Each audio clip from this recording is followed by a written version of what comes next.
Premier League teams spent a whopping £1.4 billion on players last summer, and once you factor in every team's January business, you've almost reached the equivalent of 1% of Jeff Bezos' net worth. 0.96% of the Amazon founder's net worth is a serious amount of money. It's enough to pay around 60,000 NHS nurses an entire annual salary, in fact. So how much bang have Premier League teams got for their buck?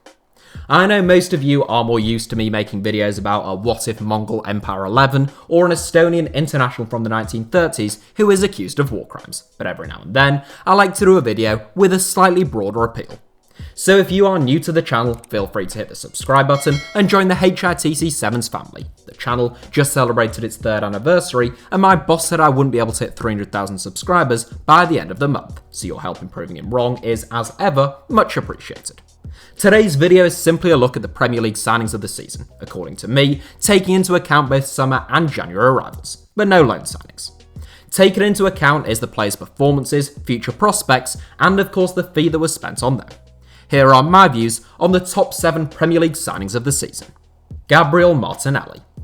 I think Gabriel Martinelli may well turn out to be a really inspired signing by Arsenal, and already I've seen enough of the Brazilian to stick him in 7th place.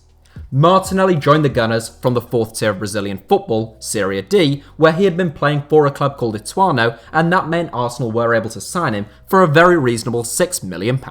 For that price, the Gunners could afford to take a risk on Martinelli, but it's a risk which looks like it may pay dividends. Martinelli has played 26 games for Arsenal in all competitions this season, scoring 10 goals and making a couple of assists. The teenager has certainly made his mark in his first season in North London, but it's his promise that really earns him a place in this 7. A childhood futsal player, Martinelli has quick feet, bags of flair, and genuine invention. Combine that with pace, enormous enthusiasm, and an obvious eye for goal, and Mikel Arteta has a serious player on his hands. Martinelli set Arsenal back £6 million, and if, or most likely when, he comes to leaving the club, I suspect it will be for a significant amount more.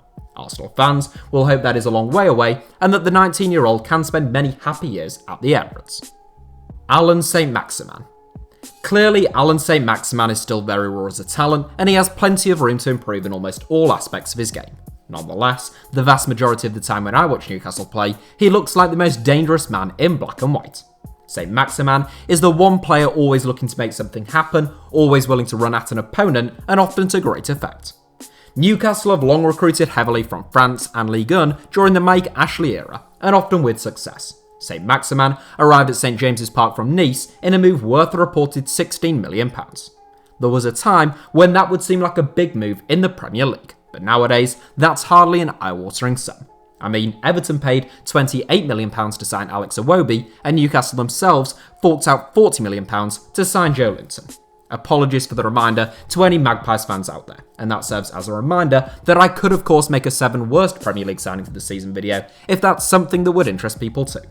Anyway, back to Saint-Maximin, who has had a turbulent debut campaign in the North East, reportedly including a number of fines from the club and the odd fallout with manager Steve Bruce, but none that haven't been followed by a swift reconciliation. Bruce's love for the quick-footed wide man extends to him recently calling him the signing of the season. Clearly, I think that's a tad excessive, but he takes 6th place for me. Jarrod Bowen. Those of you who know that I'm a Hull City fan will probably know that I've held Jarrod Bowen in fairly high regard for some time now. The Hereford native had 2.5 years of pure inspiration at the KCOM Stadium, and he spent at least his final half season in East Yorkshire as the best player in the Championship. A left footer is happiest operating out wide on the right, Bowen has excellent close control, he makes intelligent runs, and his left foot can curl a ball into the far corner of the net with real accuracy. He was always destined to leave Hull City, following a £25 million price tag being placed on his head, and it's a poor reflection of scouts in England that there weren't a queue of clubs waiting to sign him at that price. West Ham were the side to land the 23-year-old, and I firmly believe he is now the Hammers' best player, along with Declan Rice. I've seen him maybe 5 or 6 times since he arrived at the London Stadium, and whilst he hasn't bagged a goal every other game as he did in the Championship, in a relegation-threatened Hammers side now, he has often been their outstanding performer. All January arrivals have made strange starts to life at their new clubs, and I've no doubt Bowen will look even better with a pre-season under his belt, should West Ham survive this season. If David Moyes' side were to go down, I believe Bowen has a release clause written into his contract, and who could blame him for wanting to remain in the top flight given his talent. Gary Cahill. From a few players who are just beginning their Premier League journeys to one who is very much a veteran of English football's top flight. Gary Cahill made his Premier League debut in 2005 and he has made 374 Premier League appearances to date. Following 7 seasons at Stamford Bridge, in which he won 8 trophies, the former England international was released by the Blues at the end of last season. Again, I was a little surprised that the race to sign Cahill wasn't a little more congested, and Crystal Palace seemed to sign the veteran centre-back without a great deal of competition. Cahill came into a Palace side which didn't seem to be in desperate need of a first-team centre-back, but he very quickly became Roy Hodgson's first-choice centre-back. The 34-year-old has made 27 appearances for Palace this season, which is more than any other centre-back at the club, and he has been among the most dependable and consistent defenders in the Premier League. His form has been such that some Eagles fans may argue that 4th place is harsh, but for a man likely to only have a couple of years left in the tank at best, I think 4th place is more than fair. Raul Jimenez. I sort of feel a bit unsatisfied with this inclusion, simply because Raul Jimenez spent all of last season on loan at Wolves, and it was really that first season in which you sat up and said, wow, what a signing. Wolves had a £30 million optional buyout clause inserted into Jimenez's loan deal, and following 17 goals in all competitions for the newly promoted side, it always seemed like a clause the Nuno Espirito Santo's side were likely to exercise. And so they did, making Jimenez the club's record signing last summer and leaving me with no option but to include him in this 7. Jimenez was excellent during his first season in the Premier League, but he has been even better this time around.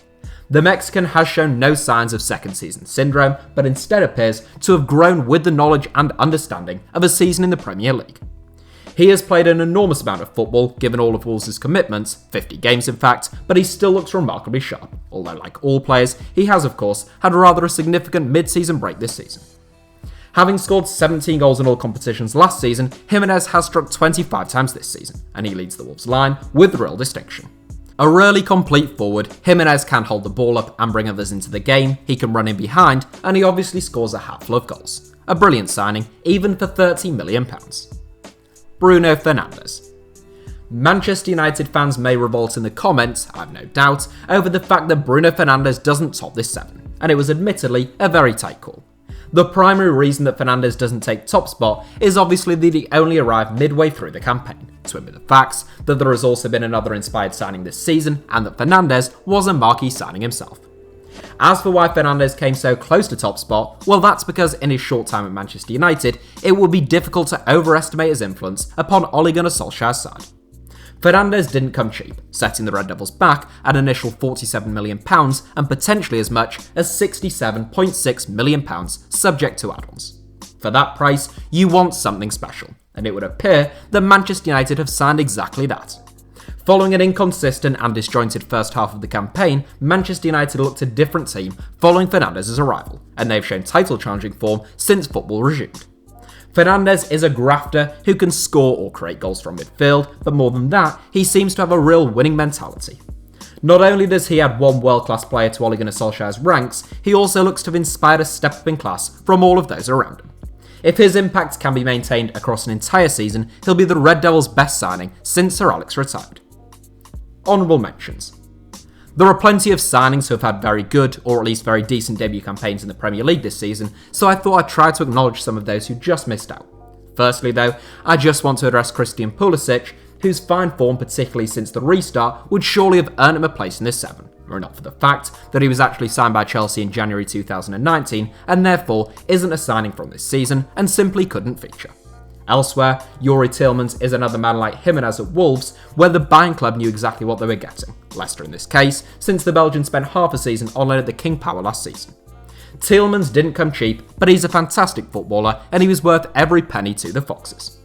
Jay Rodriguez is a player I've long admired and felt his injury back in 2014 prevented him from becoming a long-term England international. He rejoined Burnley last summer and I think he's looked good this season, albeit he's only scored 8 goals. Man City star Rodri has given a pretty clear indication of why he is someone Pep Guardiola would take to, and no doubt he has a big future ahead of him, but he cost an absolute fortune, and for that reason, he doesn't feature. Wolves duo Leander Dendoncker and Daniel Podence once again look like smart pieces of business by Nuno Espirito Santo, just not quite good enough to make my 7. Meanwhile, Giovanni Lo Celso has at times looked like Tottenham's best player, and certainly their best midfielder, although he too cost an absolute fortune, so expectations were high. Lastly, one man who long-term I think will prove to be a magnificent signing is Sheffield United midfielder Sander Berge. The Blades don't go throwing money around for the fun of it, so when Chris Wilder's men parted with the club record £22 million, you know exactly what they think of Berge. Berge actually had some pretty shaky early performances at Bramall Lane, but he started to show just how good he can be in recent games, and I think he'll prove to be a top-class Premier League player. So that's it for the honourable mentions, but we can't forget the man up next, who takes top spot for me. Danny Ings. Yes, Southampton sensation Danny Ings is my choice as the signing of the season, and I don't think it's a difficult decision to justify. Ings wasn't exactly a bargain basement arrival, heading to the South Coast on a permanent deal worth an initial £18 million and a potential £20 million, having spent last season on loan at St Mary's. That's still £1 million less than Bournemouth paid Liverpool for Dominic Solanke though, who did bag a brace against Leicester, and I applaud him for that, but his form for the Cherries has been a world apart from Ings' performances on the South Coast this season. Because they have been safe for some time, some people may forget how dire Southampton's situation looked at one stage this season. They looked like goners at one stage, and who can forget that 9-0 defeat to Leicester at St Mary's. Given their half season of strife, I firmly believe that without Danny Ings this season, Southampton would have been doomed, and they might even have given Norwich a close run for last place. Southampton's second highest scorer this season has only scored 5 goals. Meanwhile, Danny Ings heads into the final straight of the campaign, still in with a real shout of winning the Premier League Golden Boot, and being talked about as a possible starter for England whenever the next set of internationals come around.